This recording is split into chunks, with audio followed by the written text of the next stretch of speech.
Hi అండి, welcome to my YouTube channel. నేను mister ఎలాగోనండి, బాగున్నారండి. చాలా బాగున్నాను. ఈరోజు మన ఫేస్ వైట్నింగ్ గురించి నేను ఒక సోప్ చెప్తానండి. అవి ఏంటి కావాలనేసి ఇప్పుడు నేను చూపిస్తున్నాను. ఏమీ కాదండి, ఇప్పుడు ఒక బనానా తీసుకుని మెత్తగా పేస్ట్ చేసుకోవాలి. ఇప్పుడు రైస్ పౌడరు, ఇలా నేను పియర్ సోప్ని ముక్కలుగా చేసుకున్నాను. ఈ ముక్కలు తర్వాత కోకోనట్ ఆయిల్ అండి. ఇప్పుడు నేను నా చిన్న బౌల్లో పియర్ సోప్ ముక్కలు చేసుకున్నాను కదండి, అవి వేసుకుంటాను. చూడండి, ఇలా వేసుకొని గ్యాస్ స్టవ్ పైన కొంచెం వేడి నీళ్ళు పెట్టుకొని, ఆ వేడి నీళ్ళు ఉన్నాయి కదండి, ఆ వేడి నీటి పైన నేను ఈ పియర్ సోప్ బౌల్లో వేసాను కదండి, అదేమో వేడి నీటిలో మీదగా పెట్టాను. ఇప్పుడు చూడండి, ఆ నీళ్ళు వేడెక్కడం వల్ల మీదనున్న సబ్బు అనేది కరిగిపోద్ది. చూడండి ఇలాగా మన గ్లిజరిన్ లాగా వచ్చేస్తుంది మన పియర్ సోప్ అనేది. ఇలా నేను బయటికి తీసుకున్నాను. ఇలా బయటికి తీసుకున్న తర్వాత మనం నీట్గా కలుపుకోవాలి. మనం చల్లారక ముందే మనం ఈ సోప్లోని కొన్ని ఐటమ్స్ వేసుకోవాలండి. అవి ఏంటి చూపిస్తాను.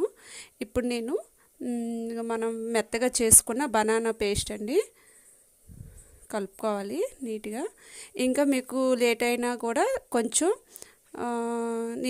వేడి నీటిలో అయినా పెట్టుకొని కలుపుకోవచ్చండి. ఇప్పుడు నేను హనీ వేసానండి. ఇలా బనానా పేస్టును హనీ వేసిన తర్వాత బాగా కలుపుకోవాలి. నేను కలుపుకున్నాను. ఇప్పుడు నేను చూడండి ఇలా కలుపుకున్నాను. ఇప్పుడు పియర్ సోప్ అనేది ముద్ద కట్టేస్తుంది కదండి, అందుకని నేను వేడి నీటిలో పెట్టేసి కలుపుకుంటానండి. ఇలా నీట్గా వస్తుంది అలాగైతే మనకి సోప్ అనేది. ఇప్పుడు నేను రైస్ పౌడర్ వేస్తున్నాను. రైస్ పౌడర్ మనం గట్టి పడుతుందండి మన సోప్ అనేది. నెక్స్ట్ రైస్ పౌడర్ వాడడం వల్ల కూడా మన స్కిన్ అనేది మరింత కాంతివంతంగా ఉంటుందండి. ఈ సోప్ అనేది చిన్నపిల్లల వరకు కూడా వాడుకోవచ్చండి. చిన్నపిల్లలు వాడడం వల్ల వారికి ఈ బ్లాక్గా ఉన్న పిల్లలైనా సరే వైట్గా వస్తారండి. చాలా బాగుంటుంది. ఇప్పుడు నేను కోకోనట్ ఆయిల్ కొంచెం యాడ్ చేస్తాను, ఎందుకంటే మనం చలికాలంలోనూ మన స్కిన్ అనేది బద్దలవ్వకుండా ఉండడానికండి. ఇలా చూడండి, మొత్తం వేసి ఒక 10 మినిట్స్ అలాగా కలుపుతూ ఉండాలండి. ఎక్కువగా కలపడం వల్ల మొత్తం మిక్స్ అవుతుందండి నీట్గా.